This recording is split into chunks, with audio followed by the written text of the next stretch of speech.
If you are a position 4 player and you don't know what to do in lane, this video is for you. The problem with most position 4 players is that they are standing AFK behind their offlane, leeching EXP, taking bad trades, and end up dying or just trying to pull big camp not realizing how badly it affects the lane, while there are some of the things they can apply in their game and have a better impact. If your heroes have strong spells to deal damage onto enemy heroes on level 1, then you should always fight for boundary runes, as it gives your team a potential to have a head start by getting gold from first blood and experience, which later on helps in laning stage to get level 2 faster than enemy. If enemy heroes are stronger than you, then you should avoid fighting and settle it with 1 or 2 boundary rune max. It is very important to secure range creep using your abilities, as it takes off pressure from your offlane and it doesn't need to go in deep to contest it and take damage from enemy. If your spell is AoE based, try to use it efficiently by securing range creep plus damaging enemy hero or damaging both enemy heroes by it. This is what position 4 should be doing in lane. Try to zone out the enemy as much as possible and use your mana, which are your spells, to keep enemies' HP low, so they are unable to contest the lane creeps. Most of the support players keep their mana full and don't use their spells to harass enemy. You can make use of your spells to zone out enemy and keep using courier to get resources. As a support, you don't need big items early on. Just focus on getting your HP and mana stuff in early game and pressure enemy heroes by auto attacks and spells. This will keep their HP low and they will not be able to make aggressive moves in lane, while you will be the one making the move and controlling the lane. People usually find it hard to lane against Undying. Here is an example on how you can deal with Undying from a game where I played Sky against an Undying. As a support, try to block the small camp as it helps you keep the balance of the lane towards your side. This is how you can keep your distance from enemy heroes and zone them out in lane. Doing so will give you advantage of controlling the lane and it will deny pressure from enemy heroes. The advantage that I talked about earlier, just because I was trying to keep both of the enemies low in lane, Undying does not have much to offer anymore and he ends up dying.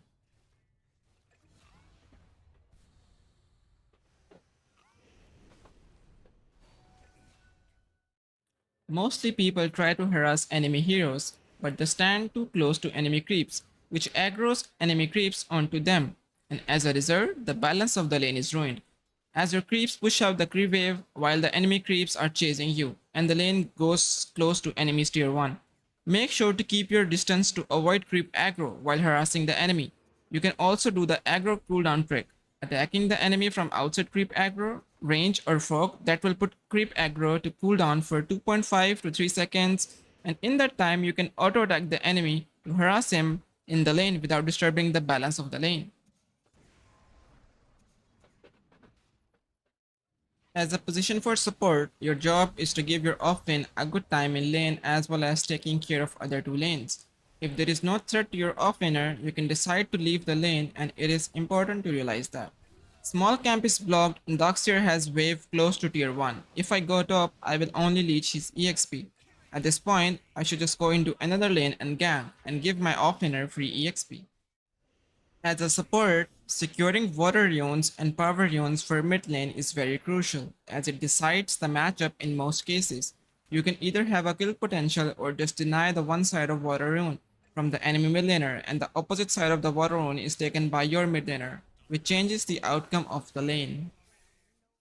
Here is another example of how as a support you can change the outcome of the mid lane. Playing around mid lane at rune timer is very important because it boosts the game of your mid laner and later on your mid has more impact than enemy mid lane and thus you can pressure the map later on better.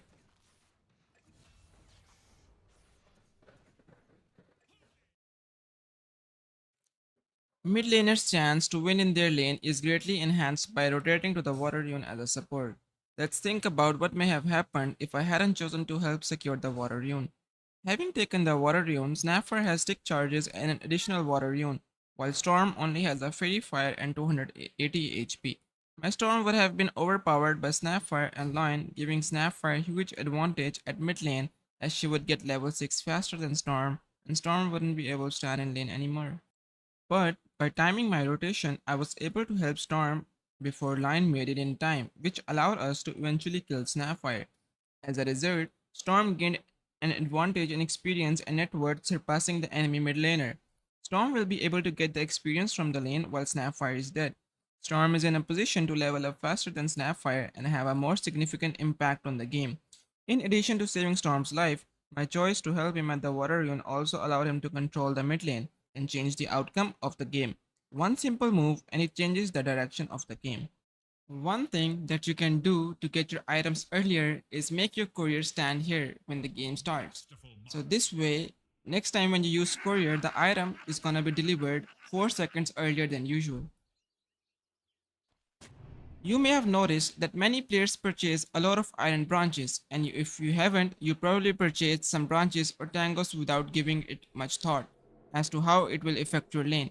People purchase up to 3 branches because they want to maximize their tangos and increase their conversion rates. With higher stats, they will trade better since they will deal more damage, have more health, have more armor, and have more mana. This applies to magic wands as well. As a result, having up to 3 or 4 branches is a good idea. Having a blood grenade is very important on supports as it gives you 50 HP, which also helps you while trading hits with enemy heroes. Having a blood grenade also threatens the enemy support because a slight bad position from them and you can throw nades when enemies are out of position to slow them and go on them with your offlane. So buying one grenade is a good idea going into the lane.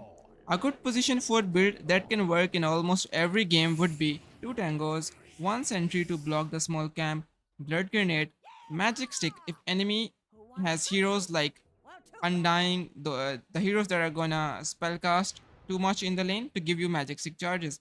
Otherwise, you can go for circlet for the stats and avoid the magic stick. With magic stick, you will be able to have 2 branches, and with circlet, you will be able to have 3 branches.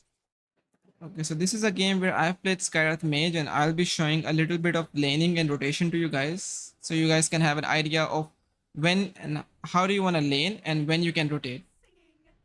So first of all, block the small camp so enemy team cannot keep pulling the small camp and keeping the creep wave to their tier 1. This will make the lane harder for your offlaner. So you always have to block the small camp. About the itemization, there are different type of itemizations that you can do. For example, for this game, I've gone for branches for stats. Blood grenade is very important on position 4 as it gives HP passively by keeping in inventory, and by using you can also have a kill, you can also set up for a kill. So I want to make a null, so I went for Mantle of Intelligence. Otherwise, you can go for branches and one more pair of tangles. So this guy devoured the small camp and I have called for another sentry just to block it again.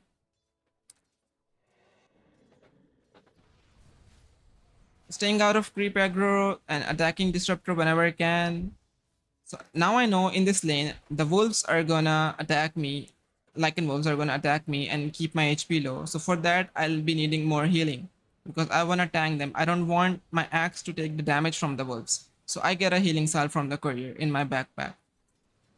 I'll try to kill the wolves so the Lycan gets hard time attacking the creeps and securing creeps using wolves. So I'm zoning out disruptor whenever I can, staying away from the creep wave so the creep doesn't aggro to me, and whenever it does, I give aggro back to the axe. And keeping disruptor low, and apparently I got a kill on him because he was staying in low HP, not healing himself up. So I blocked the small camp again so they don't get to pull when the lane is towards our side.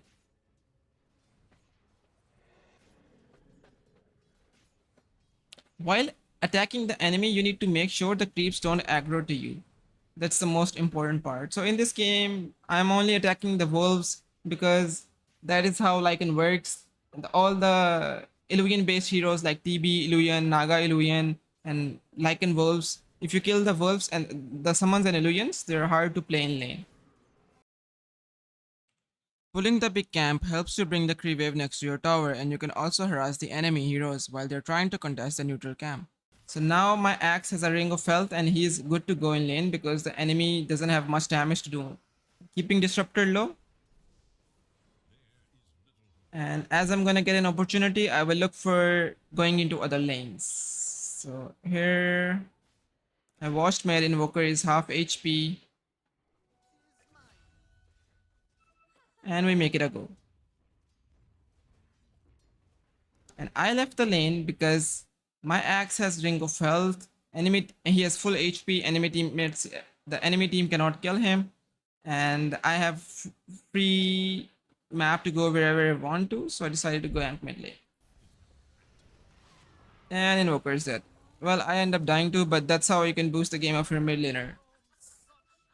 So yeah, that's it. You wanna gank, you wanna win your lane, you wanna gank to other lanes. If you want to win 90% of your lanes, just focus on using your spells in lane to harass the enemy heroes. It will keep enemy low HP and they will not be able to go aggressive on you in the laning stage. And if enemy heroes have more spell damage than you, in that case, you can use your courier to call for a healing salve beforehand. People don't prioritize much healing items, and if you're able to keep using courier to get a healing mango and blood grenade, instead of saving 500 or 800 gold to get any big item, you will be able to out impact almost every lane in your bracket, and your offlaner will get a better lane and might be able to set up the game for you. Also, securing water rune and power rune is the most important thing as a support. If you can work on these 2-3 things, you will always come out ahead in your lane. Block the small camp, unblock the big camp if possible. Use your spells in lane to zone out the enemy. Use courier to get resources like mangoes, salves, blood grenades. Try to avoid taking creep aggro. Secure the runes for the mid lane and pull big camp if you can. You don't have to make big items on a support in the early game. Just get the resources, keep using your mana, keep getting mana items from base, and keep zoning out the enemy heroes. That's it. And that's how you can easily win the lane. There are so many concepts and little details that could be talked about, like when to pull, which type of pull is necessary, the usage of gates, planning for Wisdom Rune, but the purpose of this video was to help support players understand the basic things they can do in lane instead of staying AFK behind the offlaner. If you want to reach out to me for coaching, you can find the Discord server link below in description. Do let me know about the type of content you guys want to see and do share your feedback. Thank you.